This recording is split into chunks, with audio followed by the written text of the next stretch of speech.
Hello, welcome to NBC computer education. Object oriented programming का ये part number 18 है और आज की इस वीडियो में हम आपको सिखाने जा रहे हैं what is pointer, advantages of pointer, pointer arithmetic and pointer to pointer. और सबसे पहले बात करते हैं व्हाट इज पॉइंटर। देखिए, pointer is a special variable which holds an address of another variable. इसका मीनिंग यह है कि पॉइंटर एक वेरिएबल ही होता है जिसके अंदर किसी भी दूसरे वेरिएबल का एड्रेस स्टोर कर लेते हैं। और पॉइंटर को आप किसी भी टाइप का डिफाइन कर सकते हैं, इंटीजर भी हो सकता है, फ्लोट भी हो सकता है, कैरेक्टर टाइप का भी हो सकता है, किसी भी टाइप का आप पॉइंटर डिफाइन कर सकते हैं। और जब भी आप पॉइंटर को डिफाइन करेंगे तो आपको यूज करना होगा एस्टेरिस्क का सिंबल। सपोज हमने किया int a is equal to 20। इसका मीनिंग यह है कि सपोज एक कंप्यूटर की मेमोरी है तो उसमें a नाम की एक लोकेशन बनेगी, एक वेरिएबल बनेगा और उसके अंदर वैल्यू स्टोर हो गई 20 और ये सपोज इसका एड्रेस है। ये हमने ज्यूम कर लिया कि 1001 कुछ भी एड्रेस कंपाइलर को लोड कर देगा और इस एड्रेस को जिस वेरिएबल के अंदर भी आप स्टोर करेंगे, सपोज मैंने इसको स्टोर कर लिया है p नाम के वेरिएबल में, तो इसे कहते हैं पॉइंटर, राइट। तो पॉइंटर एक वेरिएबल ही होता है जिस वेरिएबल के अंदर किसी भी दूसरे वेरिएबल का एड्रेस स्टोर कर लेते हैं। और वो एड्रेस क्यों स्टोर करते हैं, कैसे करते हैं, वो बताएंगे आपको नेक्स्ट स्लाइड्स में। और देखिए पॉइंटर को डिफाइन कैसे करते हैं। तो पॉइंटर को डिफाइन करने के लिए आपको क्या करना होगा, सबसे पहले लिखेंगे data type, it means integer या फ्लोट, जिस टाइप का आपको डिफाइन करना है पहले वो टाइप लिखेंगे, उसके बाद स्टार लगा करके वेरिएबल का नाम देंगे जो उस नाम से आपको डिफाइन करना है। ये देखिए एग्जांपल, इंटीजर स्टार p नाम का पॉइंटर डिफाइन हो गया। एक हमने किया फ्लोट स्टार k, एक हमने डिफाइन किया k। किसी भी नाम से और किसी भी टाइप के आप पॉइंटर को डिफाइन कर सकते हैं, बस स्टार का सिंबल आपको यूज करना पड़ेगा पॉइंटर को डिफाइन करने के लिए। और हमने किया p इज इक्वल टू 200, क्योंकि p हमारा इंटीजर टाइप का वेरिएबल है और वैल्यू डाल देंगे उसमें 200 और k में डाल देंगे सपोज 10.5। और जब आप इसको कंपाइल करेंगे तो इन दोनों स्टेटमेंट में ये डेफिनेटली एरर देगा। वो इस वजह से क्योंकि pointer can handle only address, because pointer can handle only address, इसलिए इसमें आप इसको वैल्यू स्टोर नहीं कर सकते। तो पॉइंटर के अंदर सिर्फ एड्रेस स्टोर कर सकते हैं। और वो एड्रेस कैसे स्टोर करते हैं, तो ये देखिएगा सिंटैक्स, और सिंटैक्स ये है पॉइंटर वेरिएबल, उसके बाद इक्वल टू लगा करके आप एंड के साथ उस वेरिएबल का नाम देंगे जिस वेरिएबल का आपको इसमें एड्रेस को स्टोर करना है।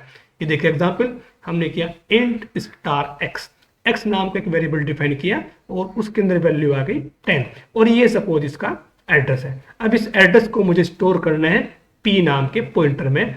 कोई जरूरी नहीं है कि पॉइंटर का नाम p होना चाहिए, नाम कुछ भी हो सकता है। अब इस एड्रेस को p में स्टोर करने के लिए तो p को आपको डिफाइन करना होगा और स्टार p लगा करके, और जैसे इसको डिफाइन करेंगे तो हम यहाँ पे अब p is equal to address of x, अब हम इसके अंदर उस x का एड्रेस स्टोर कर सकते हैं। तो p के अंदर क्या स्टोर किया, x का जो एड्रेस है वो अब p के अंदर आ चुका है, राइट। तो इस तरीके से हम पॉइंटर को डिफाइन करते हैं और इस तरीके से उसके अंदर किसी भी दूसरे वेरिएबल का एड्रेस को स्टोर कर लेते हैं।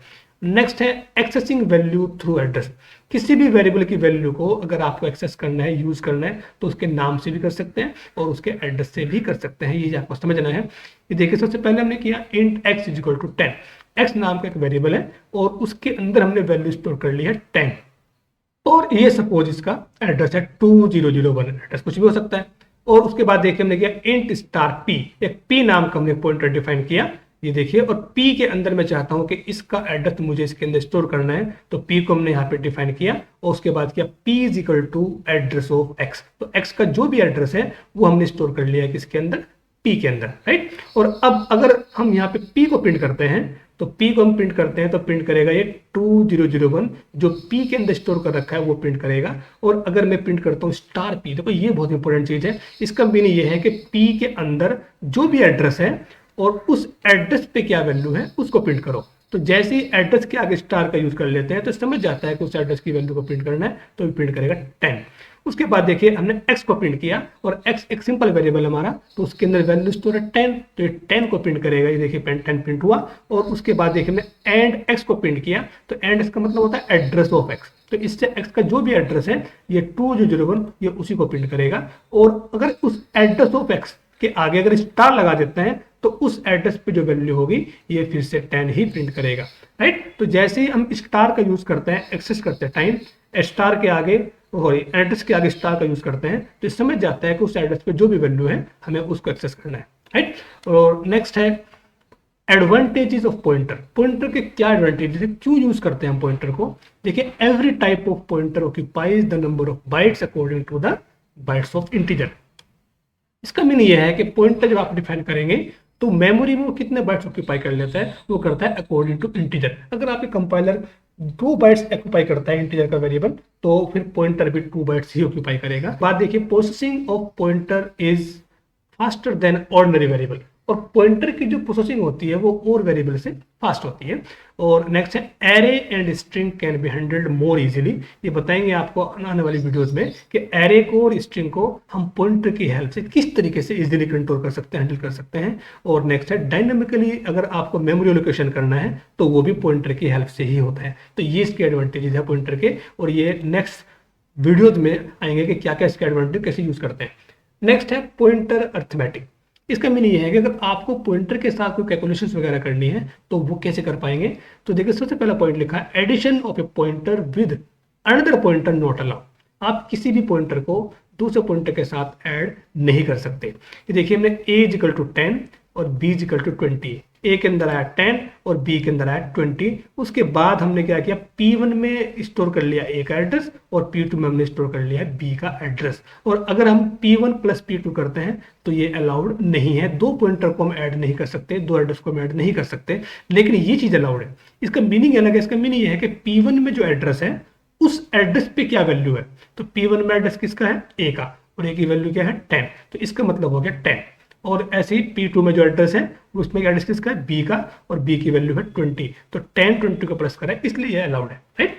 उसके बाद कहे p1 प्लस 1, तो पॉइंटर में अगर आप कांस्टेंट को ऐड करते हैं तो ये अलाउड है। इसमें लिखा पॉइंट में देखिए दूसरे नंबर पे, addition of a pointer with constant is allowed. आप किसी पॉइंटर को दूसरे पॉइंटर से ऐड तो नहीं कर सकते, लेकिन पॉइंटर के साथ आप कांस्टेंट वैल्यू को ऐड कर सकते हैं। और सब्ट्रैक्शंस आप पॉइंटर से भी कर सकते हैं और कांस्टेंट वैल्यू के साथ भी सब्ट्रैक्शंस कर सकते हैं। लेकिन मल्टीप्लिकेशन एंड डिवीजन आप किसी भी तरीके से पॉइंटर के साथ नहीं कर सकते, ना मल्टीप्लाई कर सकते कांस्टेंट के साथ और ना ही डिवाइड भी कर सकते। ये इसमें एरर शो कर देगा। तो ये थे पॉइंटर अर्थमेटिक। नेक्स्ट है पॉइंटर टू पॉइंटर। देखिए ये क्या है, थोड़ा सा देखिए समझिए ध्यान से। x is equal to 10, X की वैल्यू आ गई मेमोरी में 10, और ये सपोज इसका एड्रेस है, राइट। उसके बाद हमने किया p1 is equal to address of x, तो p1 में x का जो भी एड्रेस है वो हमने स्टोर कर लिया है p1 के अंदर। और जितने भी वेरिएबल बनते हैं एड्रेस तक के होते हैं, चाहे वो पॉइंटर ही क्यों ना हो। तो p1 भी हमारा पॉइंटर टाइप का वेरिएबल है, तो इसका भी कोई ना कोई एड्रेस जरूर होगा। और इस एड्रेस को मुझे स्टोर करना है किसके अंदर, p2 के अंदर। ये देखिए p2 के अंदर मुझे इसका एड्रेस स्टोर करना है, तो p2 is equal to address of p1। तो p1 का जो एड्रेस है वो हमने स्टोर किया p2 के अंदर, और p2 को जब आप डिफाइन करेंगे तो डबल स्टार का यूज करना पड़ेगा, क्योंकि इसके अंदर जो एड्रेस आएगा वो किसी पॉइंटर का ही आएगा, और इसे बोलते हैं पॉइंटर टू पॉइंटर, राइट। तो p2 के अंदर में स्टोर किया एड्रेस ऑफ p1, तो p1 का एड्रेस आ चुका p2 के अंदर। अब अगर मैं प्रिंट करता हूँ सी आउट से p2 को, तो प्रिंट करेगा 2001, ये एड्रेस प्रिंट हो गया, क्योंकि p2 के अंदर हमने ये स्टोर किया हुआ है। और अगर मैं p2 के आगे एक स्टार लगा देता हूँ तो समझ जाएगा कि p2 में जो एड्रेस है उस एड्रेस पे क्या वैल्यू है, वह है 1001, तो अब ये प्रिंट करेगा 1001। और अगर मैं उसके आगे भी एक कोई स्टार लगा देता हूँ तो उसकी भी जो है वैल्यू होगी, अब वो प्रिंट करेगा, तो ये प्रिंट करेगा 10, राइट। तो ये था पॉइंटर टू पॉइंटर। और इसका भी कोई ना कोई एड्रेस होगा, उसको आप जिसके अंदर स्टोर करेंगे तो उसके अंदर फिर आपको यूज करना पड़ेगा ट्रिपल स्टार। इस तरह से कोई लिमिट नहीं है, लेकिन यही तक की जरूरत पड़ती है विषय तो पॉइंटर टू पॉइंटर में। तो ये थी आज की वीडियो। अगर आपको लग रहा है कुछ सीखने को मिल रहा है तो आपसे वही रिक्वेस्ट है, मेरे चैनल को सब्सक्राइब करके बेल आइकन जरूर प्रेस करें। Thank you for watching.